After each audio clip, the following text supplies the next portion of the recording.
It's wanting to rotate a bit. Traction kicking in though.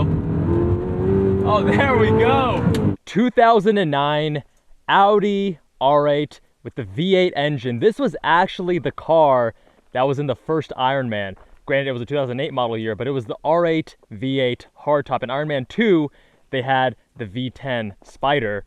But man, doesn't this thing look gorgeous? Absolutely timeless design, not overstyled, great proportions, nice flowing lines. I think this is one of the best looking cars from that era. They did such a fantastic job that even now, almost 20 years later, it looks modern, it looks sleek, it looks phenomenal. And it's a proper supercar. You have the engine in the middle and it's on full display. Gotta love that. We're powered by this 4.2 liter V8. It's naturally aspirated, making 420 horsepower, 317 pound-feet of torque with direct injection. It's actually the dry sump version of the engine in the B7 RS4. And that's mated to a 6-speed gated manual or an optional 6-speed automated manual, which is called the R-Tronic. This one luckily has the 6-speed gated manual.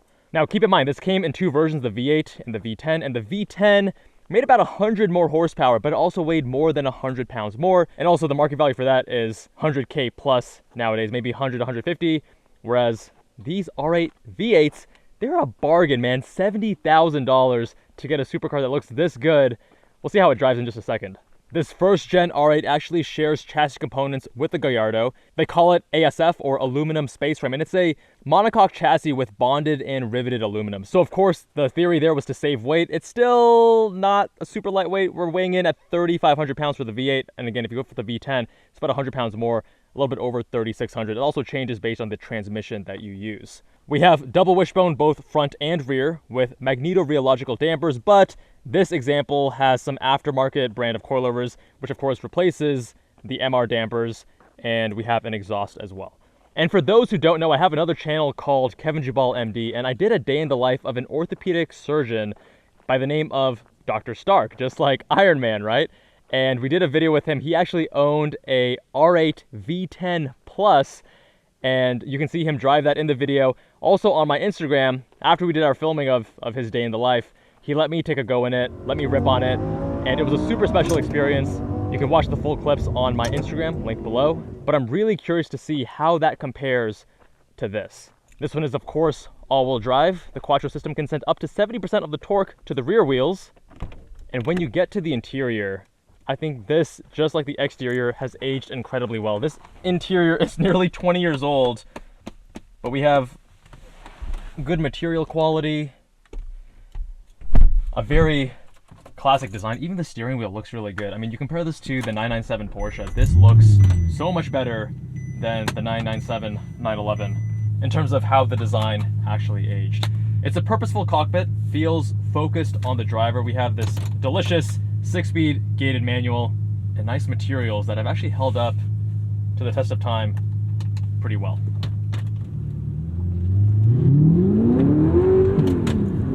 Oh, all right. Engine is very forward.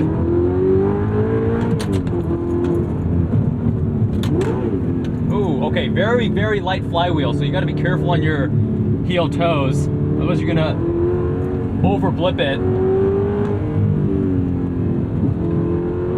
Slower steering ratio, requiring a lot of input to get the car to change direction, but it is a hydraulic rack, and it's giving me nice communication, surprisingly, in an Audi. Red light at 8,000 RPM, only 420 horsepower. I guess by modern supercar standards, that might be lacking, but it doesn't feel lacking at all. This is plenty. You can feel the heft as you try to change directions. But it's actually communicating decently well through the chassis. You can feel what the car is doing. And the steering has this nice, you turn it 10 degrees, you can feel it start to bite. I'm actually really impressed by the steering right now. There we go. Gotta go very light with the blips. And even on the upshifts, the revs drop so quickly. Actually, when Dr. Stark was driving his car, he was newer to driving manual, and he was having not the easiest time adjusting to his R8 V10 Plus. And what I told him is that you have to listen to the car, right? And I talk about this in my other video on how to enjoy driving without speeding. When you listen and communicate with the car, it tells you what it wants. And this car wants to be shifted fast because the flywheel is so light. That's also why you need to be careful when you're blipping on the downshifts.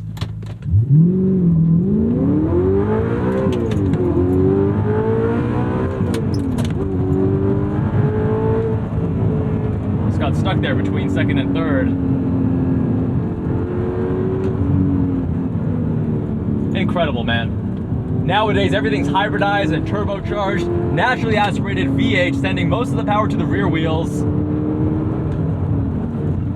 6-speed gated manual. I mean, they just don't make them like this anymore. You're no longer getting this driving experience in modern day. And at $70K, this is just stupid value, man. Stupid value.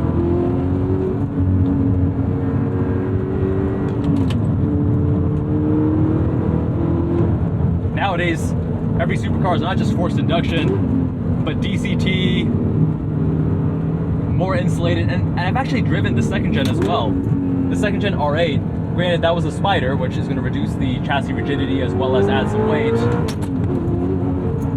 It didn't feel as much of a driver's car. This gives you much more communication, and granted with the exhaust, the engine is very much forward.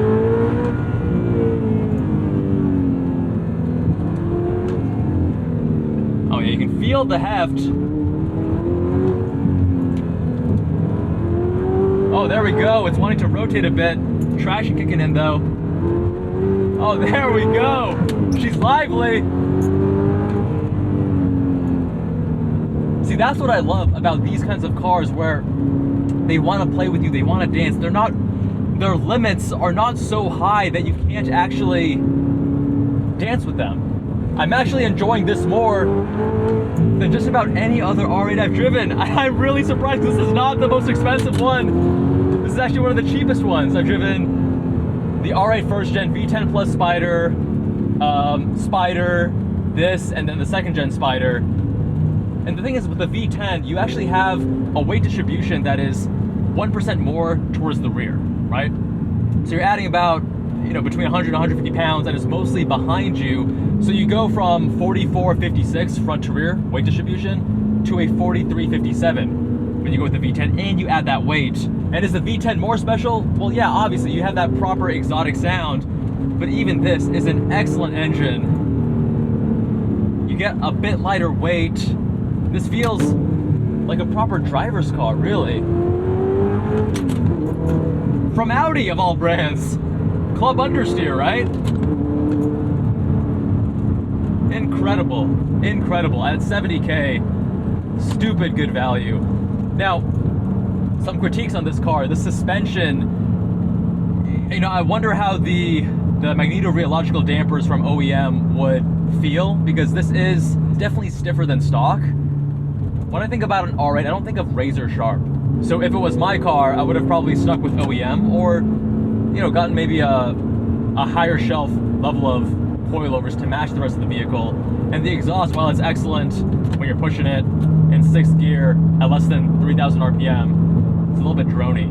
If you wear headphones, I record with binaural audio, so it feels like you're actually sitting in the car. Man, these downshifts are so delicious.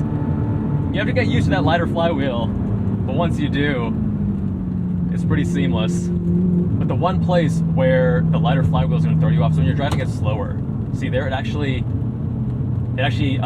dropped below the next gear. When you're pushing it hard, it feels very natural to shift the car fast, but when you're driving slower, you're going to find that you have to shift it faster than you may otherwise want.